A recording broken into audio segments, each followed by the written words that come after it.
This morning, the Supreme Court has delivered a monumental victory for the Constitution, the separation of powers, and the rule of law in striking down the excessive use of nationwide injunctions to interfere with the normal functioning of the executive branch.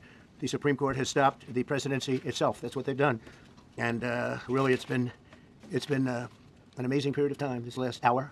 There are people elated all over the country. I've seen such happiness and spirit. Sometimes you don't see that, but this case is very important. I was elected on a historic mandate, but in recent months we've seen a handful of radical left judges effectively try to overrule the rightful powers of the president to stop the American people from getting the policies that they voted for in record numbers.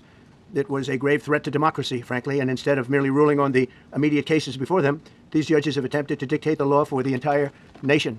In practice, this meant that if any one of the nearly 700 federal judges disagreed with the policy of a duly elected president of the United States, he or she could block that policy from going into effect or at least delay it for many years, tied up in the court system.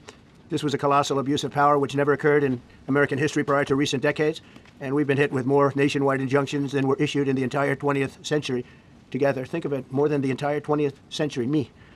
I'm grateful to the Supreme Court for stepping in and solving this very, very big and complex problem, and they've made it very simple. I want to thank Justice Barrett, who wrote the opinion brilliantly, as well as Chief Justice Roberts, and Justices Alito, Gorsuch, Kavanaugh, and Thomas. Great people. Thanks for this decision, and thanks to this decision, we can now promptly file to proceed with numerous policies that have been wrongly enjoined on a nationwide basis. And some of the cases we're talking about would be ending birthright citizenship, which now comes to the fore. That was meant for the babies of slaves. It wasn't meant for people trying to scam the system and come into the country on a vacation. This was, in fact, it was the same date, the exact same date, the end of the Civil War. It was meant for the babies of slaves, and it's so clean and so obvious. But this lets us go there and finally win that case because hundreds of thousands of people are pouring into our country under birthright citizenship, and it wasn't meant for that reason. It was meant for the babies of slaves.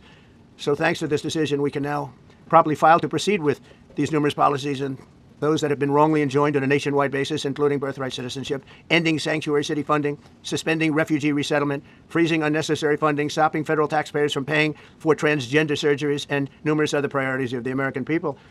We have so many of them. I have a whole list. I'm not going to bore you, and I'm going to have Pam get up and say a few words, but there's really, she can talk as long as she wants because it's a very important decision. This is a decision that covers a tremendous amount of territory.